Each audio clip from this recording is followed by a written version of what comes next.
하나님의 말씀 히브리서 6장 6절로부터 8절까지 지난 시간에 4절과 5절을 깊이 살펴보고 6장까지 했는데 6장부터 8절까지 오늘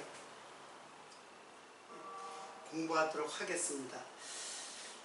타락한 6절입니다. 타락한 자들은 다시 새롭게 하여 회개케 할 수 없나니 이는 자기가 하나님의 아들을 다시 십자가에 못 박아 현저히 욕을 보임이라. 땅이 그 위에 자주 내리는 비를 흡수하여 밭가는 자들의 쓰기에 합당한 채소를 내면 하나님께 복을 받고, 만일 가시와 엉겅퀴를 내면 버림을 당하고 저주함에 가까워 그 마지막은 불사름이 되리라.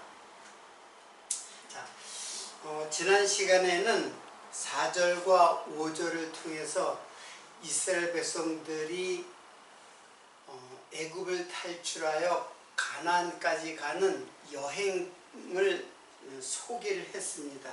그것은 곧 예수께서 우리를 가나안 땅, 즉 약속의 땅이죠. 그것은 영원한 하나님의 나라를 이제 상징적으로 보여주는 땅인데, 우리를 구원하시는 예수 그리스도에 대한 모형이라는 말을 지난 시간에 배웠습니다.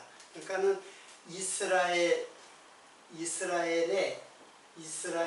조상들, 백성이 있죠. 구약 이스라엘 백성.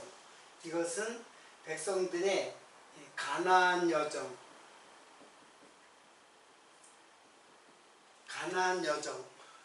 이 가나안으로 가는 여행길이죠. 자, 이것은 예수 그리스도께서 성도의 구원 서정이라고 해요. 이거는 구원이 어떻게 이루어지는가의 순서적인 그 여행길이라고 이제 볼 수가 있어요. 우리들이 거듭나고 중생하여서 이제 회개하여 거듭나고 중생하여서 가나안 교회 생활을 하다가 요단강을 건너서 가나안 땅에 가는 그 순서를 이제 구원의 서정으로, 그러니까 이것은 이스라엘 역사 속에서 하나의 모형적으로 보여준 사건이에요. 그리고 이것은 우리를 실제로 애굽에서 가나안 땅으로 인도하는 게 아니라 우리를 이 죄악의 세상에서 영원한 하나님의 나라로 우리를 인도하실 실체에 대한 모형이에요. 그것을 갖다가 지난 시간에 이제 공부를 했던 거예요. 이거는 모형이다. 그래서 주오마이라는 말을 배웠잖아요. 맛보다. 이거는 경험하다, 이제 그런 뜻이거든요. 경험하다인데 이걸 갖다 이제 규오마이라고 이제 배웠는데, 이것은 어디까지나 이스라엘 백성들이 하나님의 그 은사를 그냥 맛보는 거예요. 경험해 보는 거예요. 그것은 어디까지나 모형이었다라는 사실을 지난 시간에 이제 배웠습니다. 그리고 실체 대신 예수를 우리들이 깨달으라고 주신 언약이에요.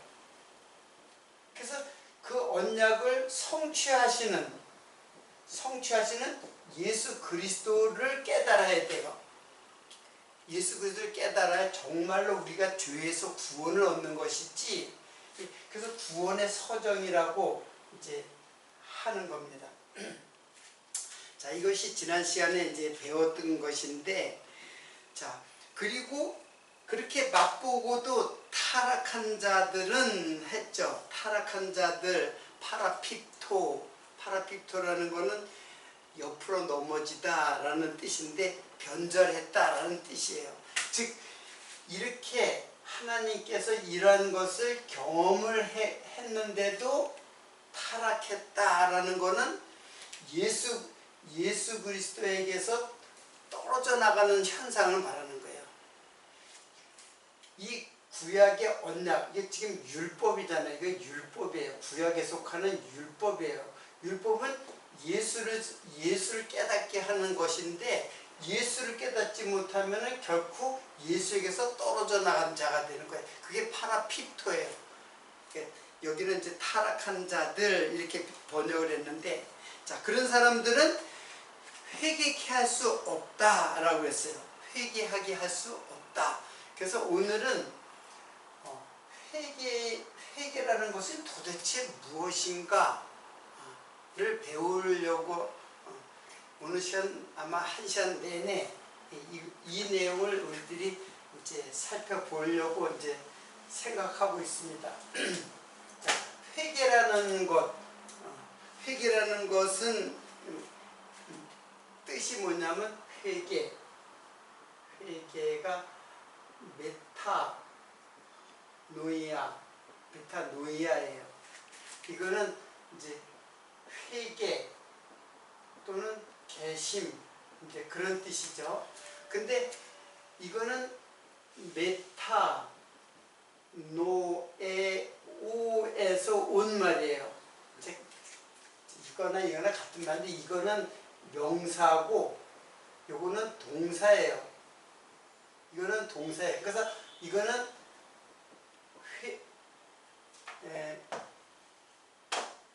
이거는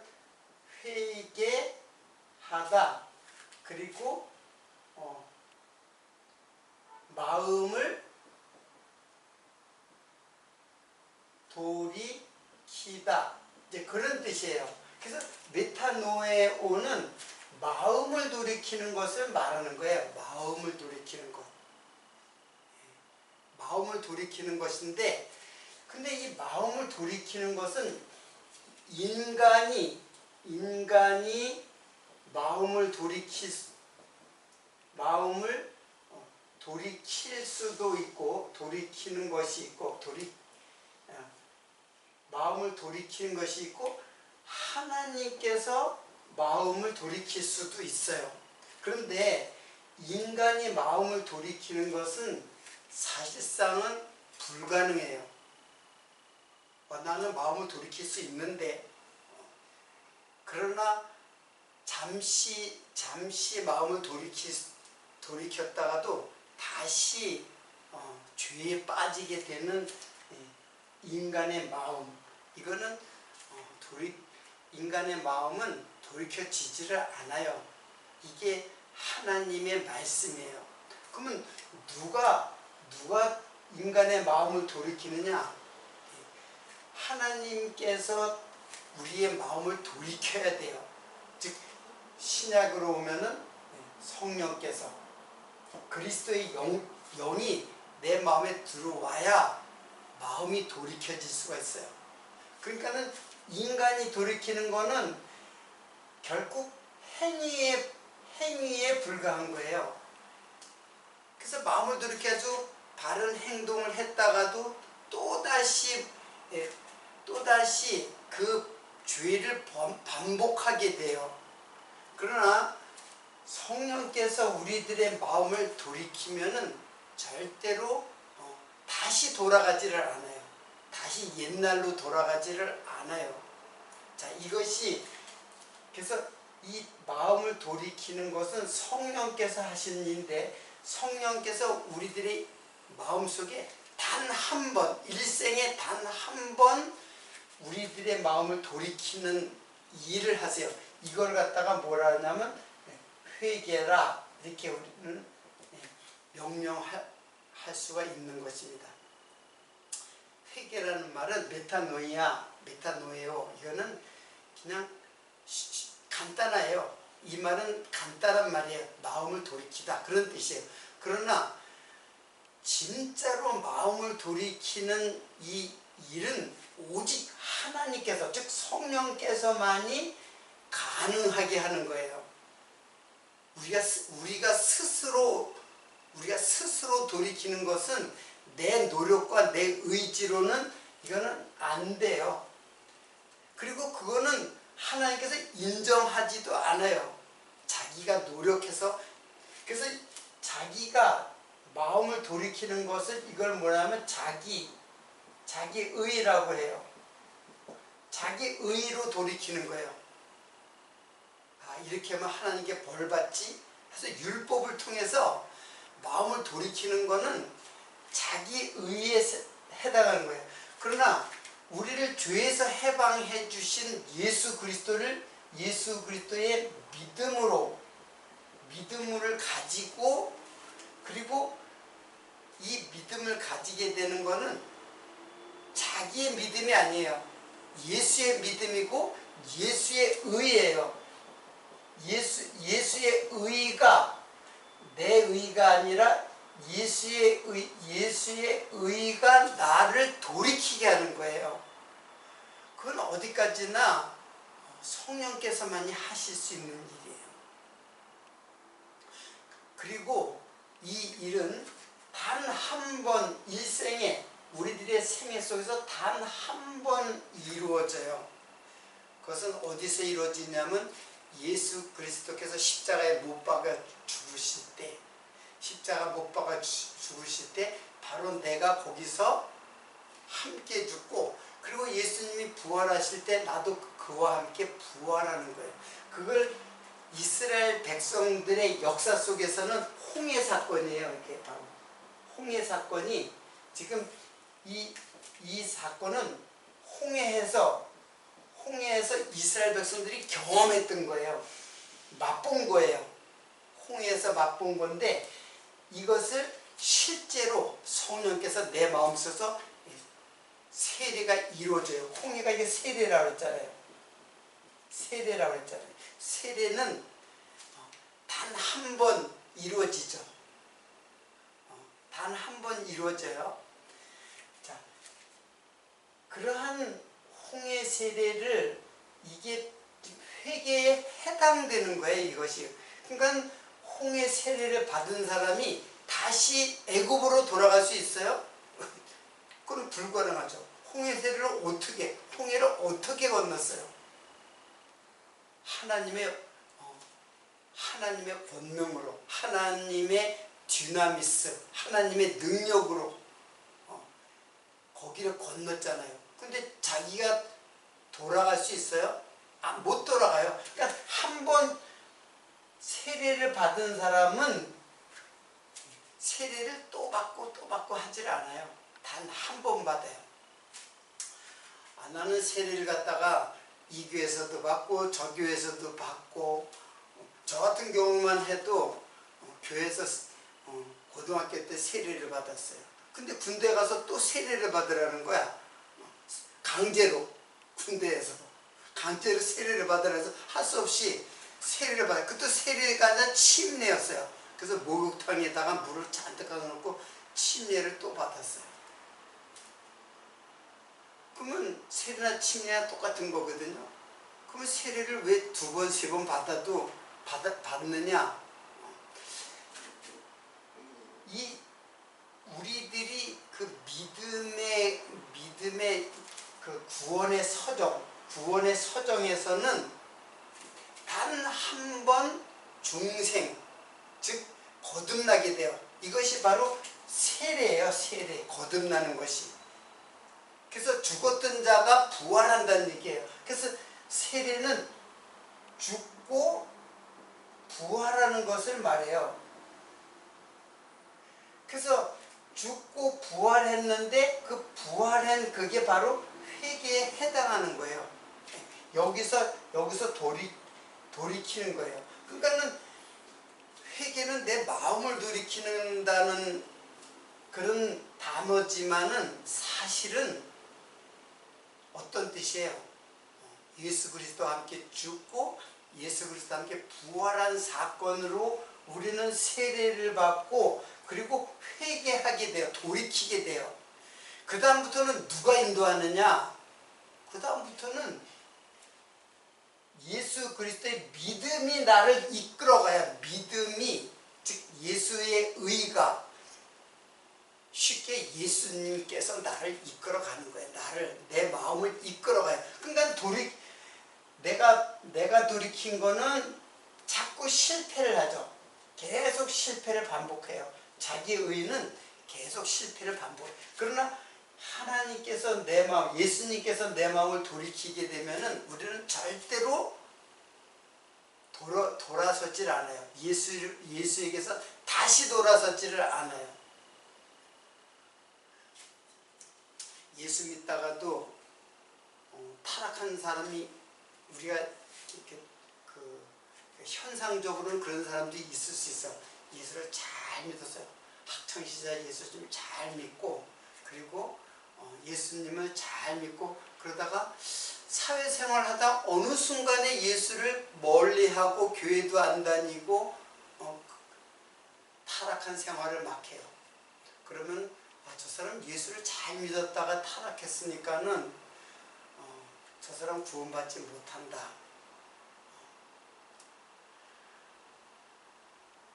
우리는 엄밀히 말하면은 젊었을 때, 즉 학창시절에 예수를 잘 믿었을 때 그 예수가 정말로 회개하는 것인가를 우리들이 생각해 볼 수가 있어요. 그것이 회개가 아니었기 때문에 타락할 수도 있고, 아니면 그 사람은 회개를 했지만은 타락한 생활을 할 수도 있어요. 그러니까 인간은 그걸 판단할 수가 없어요. 그러나 하나님께서는 이 회개가 단 한 번 일어나요. 성령께서 그 마음속에 회개하는 마음을 해서 돌이킨 다음에는 절대로 세상으로 가지 않아요.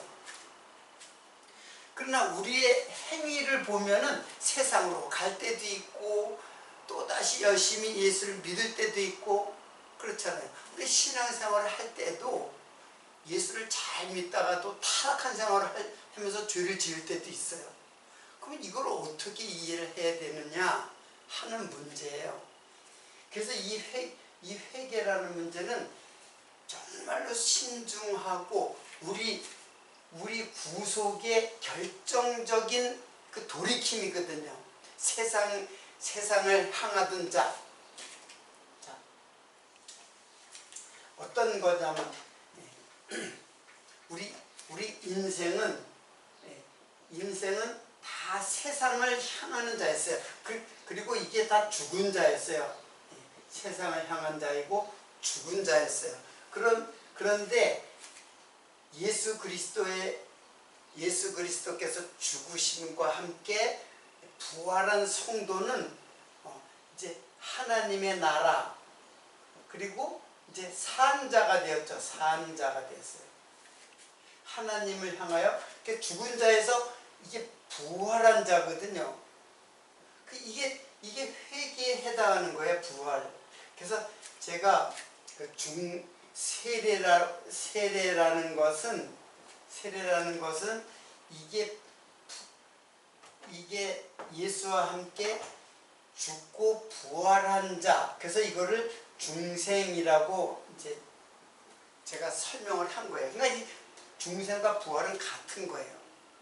자, 그리고 중생한 자는 회개한 자예요. 돌이킨 자예요.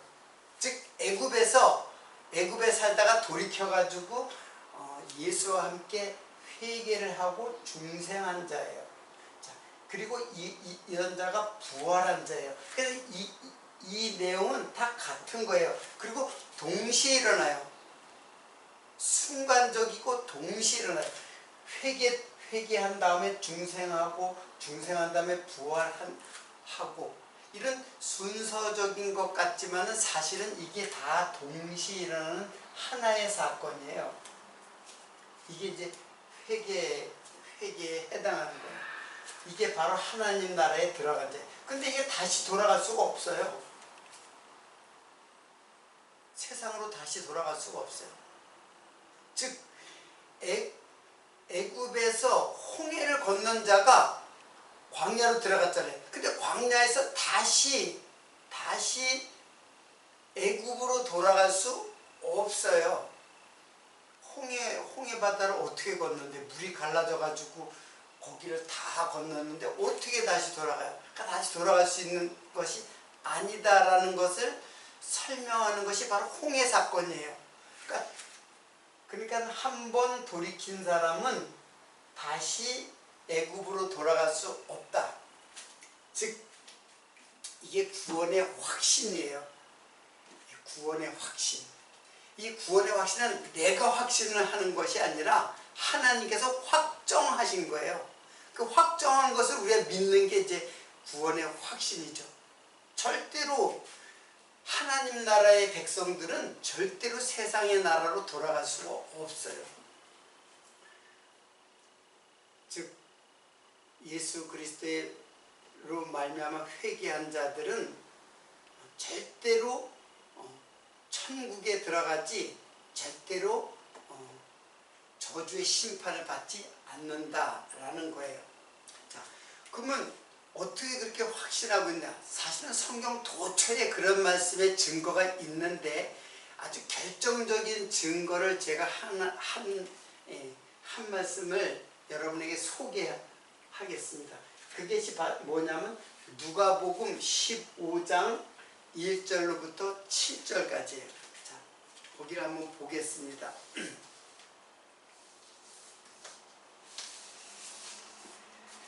자, 누가복음 15장 1절로 7절.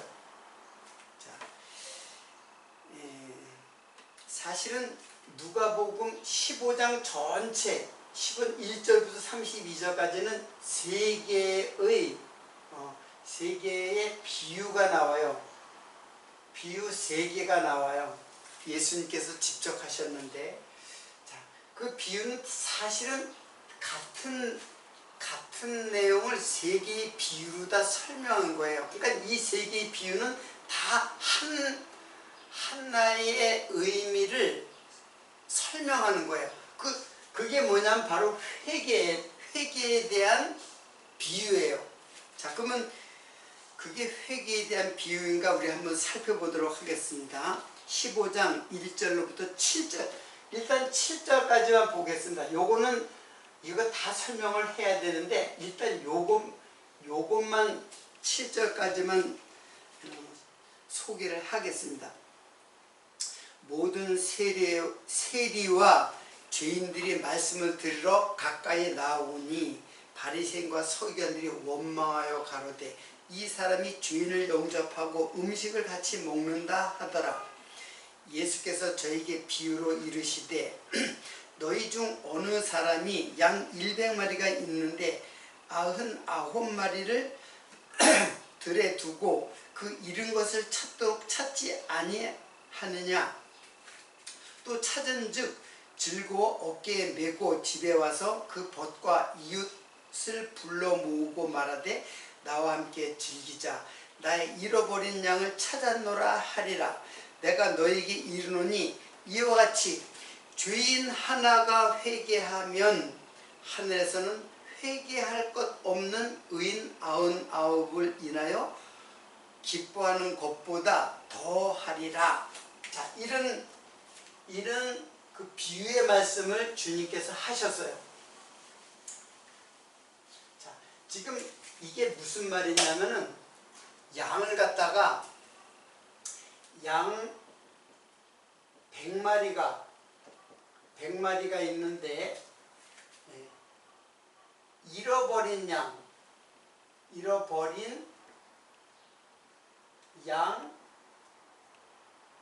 한 마리.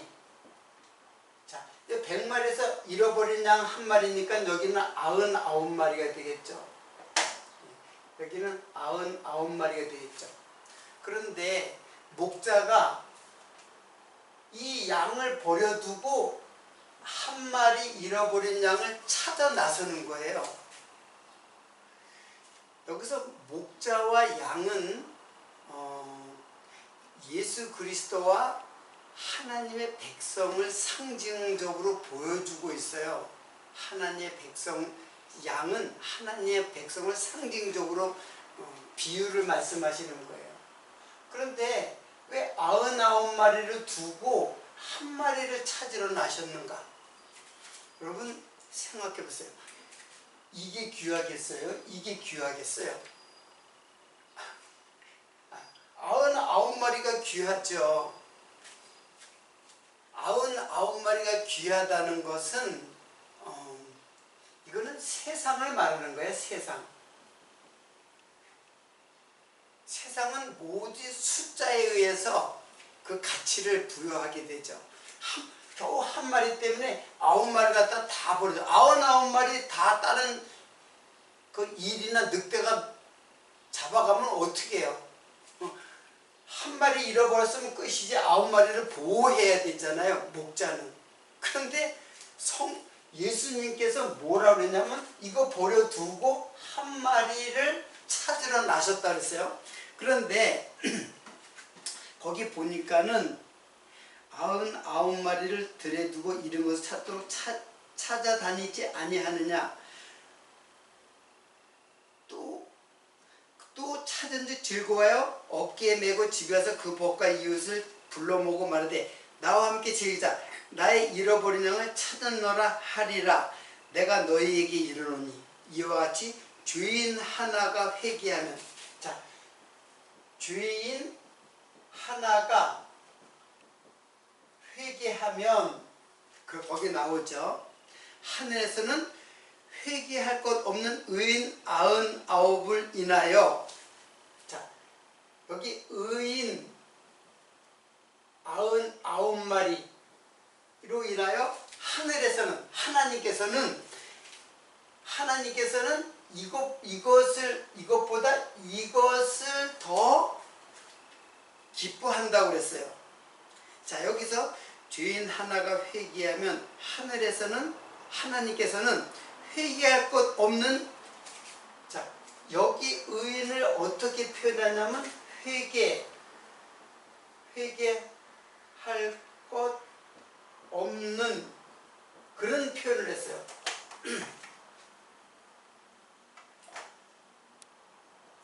회개할 것 없는 의인 99을 인하여 기뻐하는 것보다 더하리라. 여기서 뭐뭇을 인하여라는 에피는 뭐뭇에 대하여 그런 뜻이에요. 그리고 것보다, 뭐하는 것보다라는 말은 뭐뭇을 분리하여 뭐뭐하게 하다.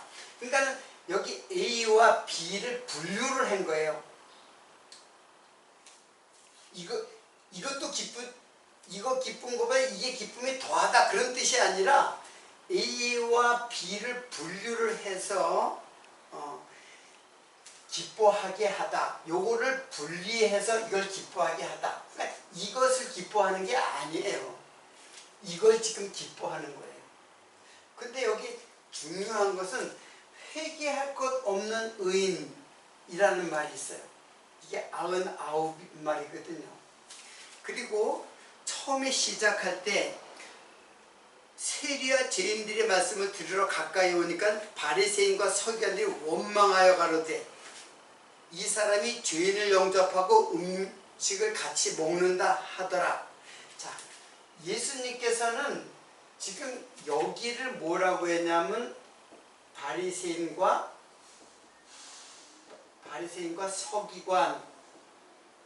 서기관으로 묘사를 하고 여기는 죄인 그리고 세리 이렇게 묘사를 한 거예요. 자, 그러니까는 한 마리는 바로 죄인과 세리고 99마리는 바리새인과 서기관을 두고 얘기를 하는 거예요. 근데 이들은 뭐예요? 회개할 것 없는 의인이라고 했어요. 여러분, 바리새인과 서기관들은 자신을 의인이라고 생각해요. 그러니까 회개할 것이 없죠. 의인은 회개할 게 없죠. 그렇잖아요. 자신은 하나님의 백성이라고 생각해요. 그래서 회개할 것이 없다고 생각해요. 그러나 회개는 어떤 사람이 하느냐 하면 바로 죄인이고 세리도 죄 똑같은 말이에요. 바로 죄인이 회개를 하는 거예요. 그래서 여기 한 마리는 누구냐면 바로 죄인 하나가 회개하면 이제 그런 뜻이에요. 그러니까 여기는 회개하지 않는 사람이에요. 이거는 왜? 하나님 백성인데 뭘 회개를 해요? 하나님 백성이기 때문에 회개할 것이 없다고 생각하는, 자신을 의인이라고 생각하는 사람이에요. 그러니까 이 99마리는 바로 유대인을 말하는 거예요. 유대인, 즉 누구? 유대인들을 가리키는 서기관과 바리새인들, 회개할 것 없는 사람들.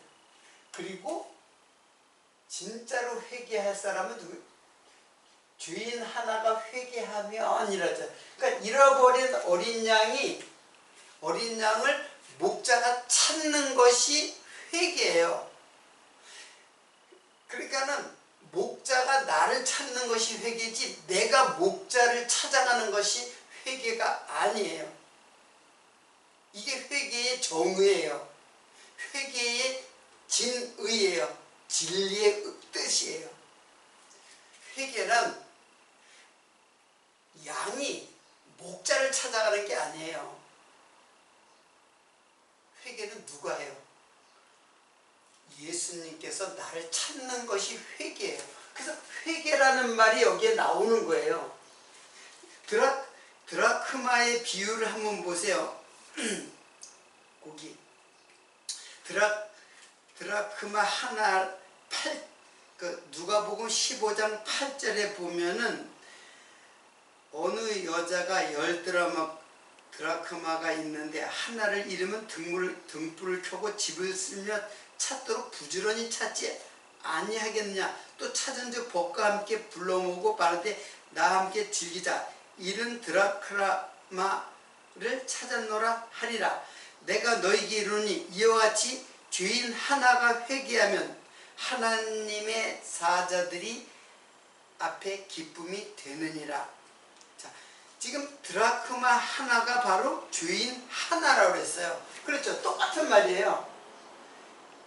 여기는 10개 중에 하나고 여기는 100마리 중에 하나죠. 똑같은 비유예요. 여기는 두 아들 중에 하나죠. 그 하나가 아버지 집에 돌아오잖아요. 이게 돌아오는 것이 이게 회개예요. 회개. 여러분, 이게 지금 탕자가 돌아가는 건가요? 탕자가 돌아가는 게 아니라 아버지가 돌이키게 하는 거예요. 아버지의 사랑, 즉 하나님 나라 아버지 집에는 먹을 것이 많은데 나는 여기서 굶어 죽는구나. 그러니까는 아버지 집에 돌아가겠다는 마음, 그 마음은 탕자의 그 마음은 누가 이끌어가느냐 하면 바로 아버지가 이끌어가는 거예요. 아버지가 끌고 오는 거예요. 탕자가 발걸음은 비록 탕자가 발걸음을 걸어갔지만 아버지 집으로 갔지만은 실제로 그 마음을 돌이키고 이끌어가는 거는 아버지의 마음이에요. 사실은. 그러니까 우리는 흔히 탕자의 비유라고 하잖아요. 이거를. 사실은 탕자의 비유가 아니라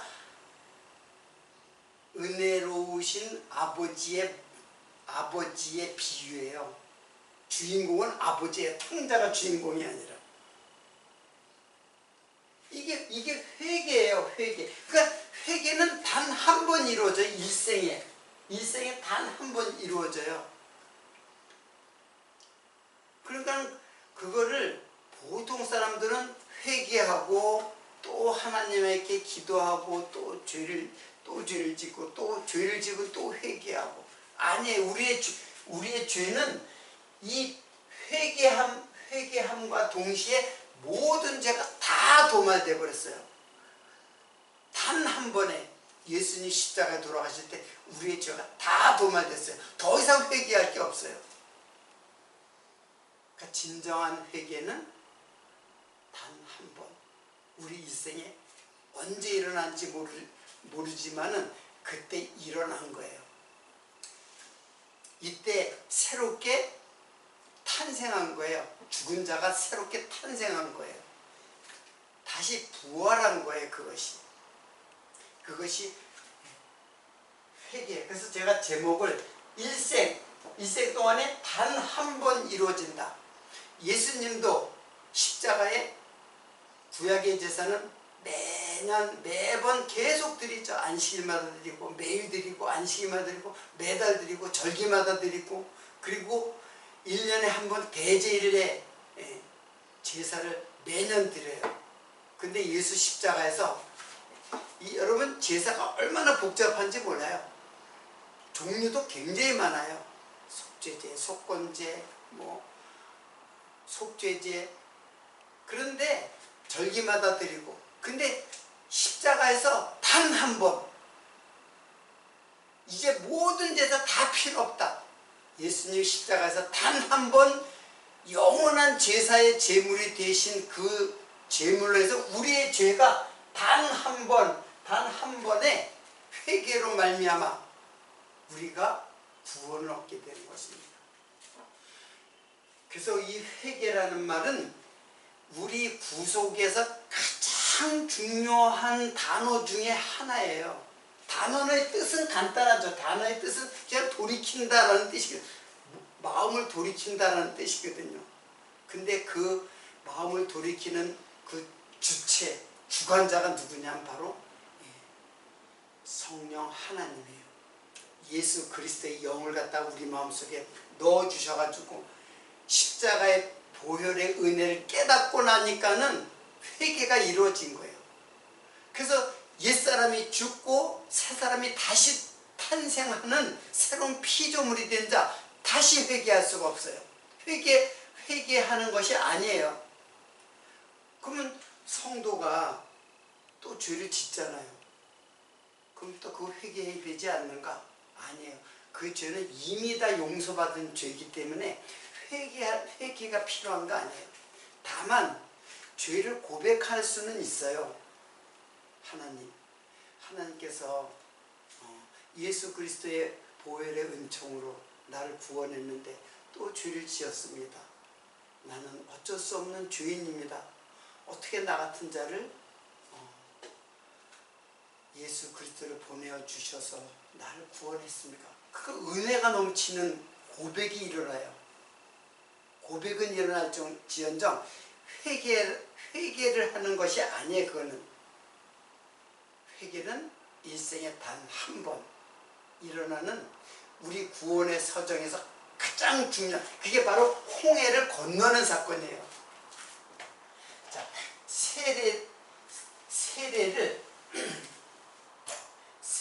세례는 사실은 홍해에서 세례를 받죠. 그리고 요단강에서 또 세례를 받아요. 자, 그래서 홍해, 여긴 세상이죠. 그리고 여기에서 옛사람과 새사람이 같이 공존하는 게 광야예요. 이 광야. 그런데 세상에서 홍해를 건너면서 세례를 받죠. 세례를 받아요. 그러면 세례를 받으면은 이게 부활이거든요. 이게 부활이에요. 그러면 여기서 옛사람이 여기서도 같이 공존하다가 요단강을 거는데 이 옛사람이 완전히 죽고 새 사람만 일로 가나안 땅에 들어가요. 그래서 새 사람 이게 뭐냐면 신령한 자, 즉 성령의 소욕을 가진 신령한 몸이라 했어요. 이것도 몸이에요. 이거는 육의 몸이고 이거는 신령한 몸이에요. 그 신령한 몸이 하나님의 나라로 들어가게 되는 거예요. 예수님께서 요단강에서 세례를 받죠. 그러니까 요것도 세례예요. 그러면 이 세례와 이 세례는 이것도 세례를 받고 부활하게 돼요. 부활이잖아요. 세례가 죽는 것과 부활이 함께 있다 그랬잖아요. 자, 이거는 어떻게 설명할 수 있냐면은 여러분 성전을 보면은 자, 이게 지금 성전이라고 보면 돼요. 이게 성전. 이게 성전이에요. 성전. 근데 여기가 바로 지성소예요. 그리고 여기가 성소예요. 성소에 휘장이 있죠. 여기로 들어가는 휘장이 있어요.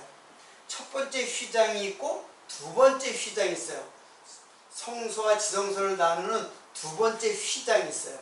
이게 휘장, 요것도 휘장. 이거를 바깥 휘장이라 해요. 바깥 휘장, 이거를 속의 휘장이라 해요. 그러니까 바깥 휘장, 여기를 들어가는 것이 세례고 속 휘장이 역시 세례예요. 근데 이게 어떻게 돼요? 예수님이 십자가에 돌아가실 때 이 찢어지죠, 이게. 그래서 여기와 여기가 하나가 되는 것처럼 여기도 마찬가지로 여기를 건너는 것이 바로 세상에 내가 하나님의 나라 광야로 들어가는 거예요. 여기도 하나님의 나라예요. 사실은 광야가 교회잖아요. 이 교회인데 교회도 이미 하나님 나라에 들어간 자가 된 거예요. 그리고 육체의 소욕을 지니고 살다가 죄를 짓고 살다가 육체가 완전히 죽음을 당해서 영원한 하나님의 나라로 들어가는 거예요. 이게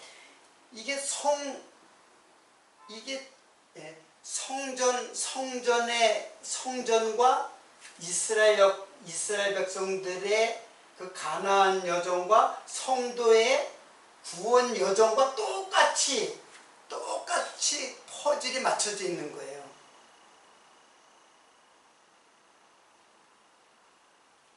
그러니까 여기를 한번 들어갔으면 여기 다시 나오거나 그렇게 할 수가 없어요. 이게 한 번 이루어지는 거예요. 여기 세례가, 이 회개가 단 한 번 이루어져요. 그리고 여기는 자동적으로 세례가 받죠. 육체가 죽으면 자동적으로 육체는 죽고 부활한 몸, 신령한 몸, 변화된 몸을 가지고 하나님 나라로 들어가는 거예요. 자, 그래서 여기도 세례고 여기도 세례예요. 예수님, 이 세례는 어린 양이 죽죠. 구약적 의미를 갖고 있네요. 구약적 의미. 바깥 휘장, 요거는 속 휘장, 요거는 성도의 구원을 갖다가, 이 전체가 바로 성도의 구원을 설명하기 위한 구약적 표현이에요. 구약이라는 게 뭐예요? 구약은 이스라엘 역사와 성전이잖아요. 두 개예요. 구약의 역사는 성전과 이스라엘 역사예요. 이스라엘 역사 속에서 보여주고, 그리고 성전에서 보여주고, 그걸 예수 그리스도께서 성취하세요. 그러니까 99마리는 이거는 회개할 것 없는 의인, 즉 자기를 의인이라고 생각하는 바리새인들과 서기관들, 그들은 회개할 것이 없기 때문에 이들은 일생 동안 회개가 없어요. 회개가 없으면 어떻게 돼요? 중생이 없는 것이고 하나님 나라에 갈 수 없는 자들이죠. 그런데 그 중에서 한 마리, 여기서 한 마리를 갖다가 하나님께서 찾아요. 잃어버린 양을 찾듯이 다 잃어버렸잖아. 엄밀하면 다 잃어버린 양. 근데 한 마리를 찾아요. 왜? 하나님 백성이기 때문에. 하나님의 백성이기 때문에 한 마리를 찾아요. 그 한 마리가 바로 죄인 하나예요. 그가 회개하면 이것과 A와 B를 구분해서 분류를 해서 이거를 기뻐한다는 거예요. 이것도 기쁘고 이것도 기쁜 게 아니라 이거와 이거를 분리해서 이거를 기뻐하신다. 그런 뜻이에요. 거기에 보면은 99마리 들에 두고 그 잃은 것을 찾도록 찾아다니지 아니하느냐. 또 찾은지 즐거워야 어깨에 메고 집에 와서 그 벗과 불로 모으고 잔치를 베푼다 그랬죠. 어깨에 맨다 그랬어요. 어깨 매다라는 말이 에피티뎀이에요.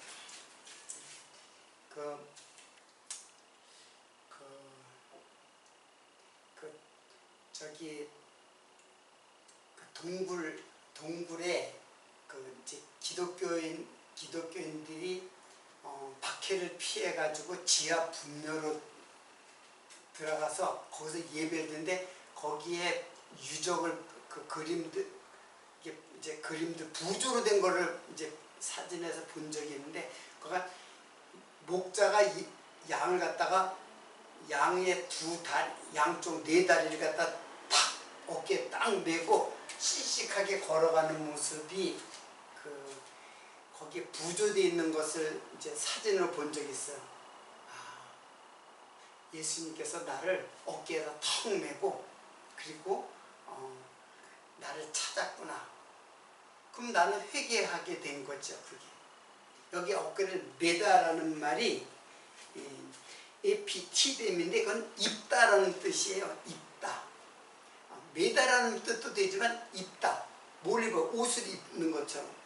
그러니까 예수님은 내 옷을 입고 나는 예수님의 옷을 입어요.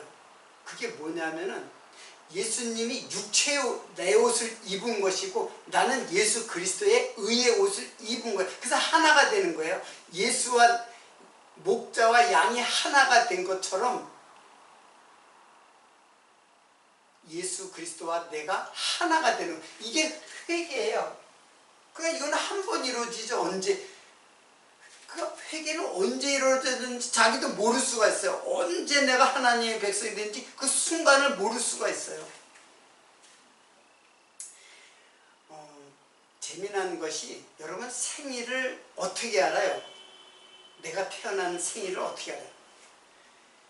부모가 알려주지 않으면 절대로 알 수가 없죠. 내가 몇 년, 몇 월, 며칠에 태어났는지 아무도 알 수가 없죠.